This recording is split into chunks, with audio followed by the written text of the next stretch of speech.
Hello friends, स्वागत है आपका द फाइनेंशियल में। आज बात करेंगे इन्फ्लेशन पे। What is inflation? इन्फ्लेशन क्या होता है? इन्फ्लेशन को हम मुद्रास्फीति भी बोलते हैं, जिसका तात्पर्य होता है कि जिन पर वस्तुओं और सेवाओं की कीमतें बढ़ रही हैं, जिसके परिणामस्वरूप मुद्रा का क्रय शक्ति में कमी आ जाती है, उसको मुद्रास्फीति या इन्फ्लेशन बोलते हैं। भारत में मुद्रास्फीति को सीपीआई का उपयोग करके मापा जाता है, जो समय के साथ वस्तुओं और सेवाओं की एक टोकरी की कीमतों को दर्शाता है। भारत में मुद्रास्फीति की गणना या इन्फ्लेशन की गणना इस प्रकार से करते हैं। इन्फ्लेशन रेट ईयर 2 में सीपीआई और ईयर 1 में सीपीआई डिवाइड बाय ईयर 1 में सीपीआई इंटू 100। ब्रेकडाउन इसका इस प्रकार से है। सीपीआई कंज्यूमर प्राइस इंडेक्स भी बोलते हैं। वो पिछले 2 साल का लिया जाता है लगातार, लास्ट ईयर उससे पिछले साल का।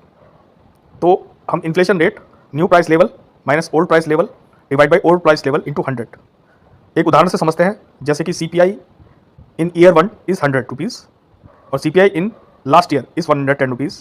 तो इन्फ्लेशन रेट पे रखने पे 110 माइनस 100 डिवाइड बाय 100 इंटू 100 करने पर हमें जो परसेंटेज निकल के आती है वो 10% होती है, यानी कि हमारा जो प्राइस इंक्रीज हुआ है वो 10% के हिसाब से ईयर और ईयर बेसिस पे हुआ है।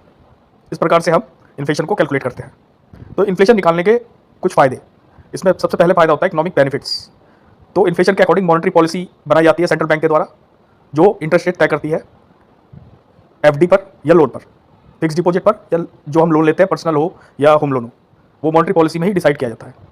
इकोनॉमिक ग्रोथ सेकंड वाला हमारा इकोनॉमिक ग्रोथ देखते हैं कि इन्फ्लेशन कैसे डिपेंड कर रहा है। पॉलिसी मेकर्स उसके अकॉर्डिंग पॉलिसी बनाते हैं जिससे इकोनॉमी की ग्रोथ हो।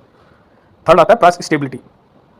इन्फ्लेशन कैलकुलेशन से हम मेंटेन करते हैं प्राइस स्टेबल रहे।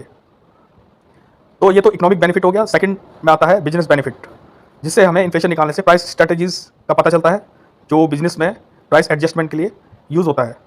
इन्वेस्टमेंट डिसीजन, इन्फ्लेशन के डाटा के अकॉर्डिंग हम अपनी इन्वेस्टमेंट चॉइस डिसाइड कर सकते हैं कि हमें इन्फ्लेशन से ज़्यादा रिटर्न बन सके।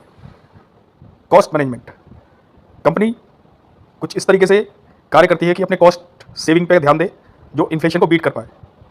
इसके अलावा कुछ पर्सनल बेनिफिट्स भी होते हैं, जैसे कि फाइनेंशियल प्लानिंग। हम लोग फाइनेंशियल प्लान कर सकते हैं इन्फ्लेशन के अकॉर्डिंग कि हमें कहाँ से ज़्यादा बेनिफिट मिल रहा है। बजटिंग, इन्फ्लेशन के अनुसार हम मंथली बजट या ईयरली बजट भी बना सकते हैं अपने रहने का या घूमने फिरने का। इसके अकॉर्डिंग रिटायरमेंट प्लानिंग भी आती है, जैसे कि इन्फ्लेशन के कैलकुलेट करके हम अपनी कितनी सेविंग्स करें जो हमारी इन्फ्लेशन की दर से हमारी इनकम ज़्यादा बने।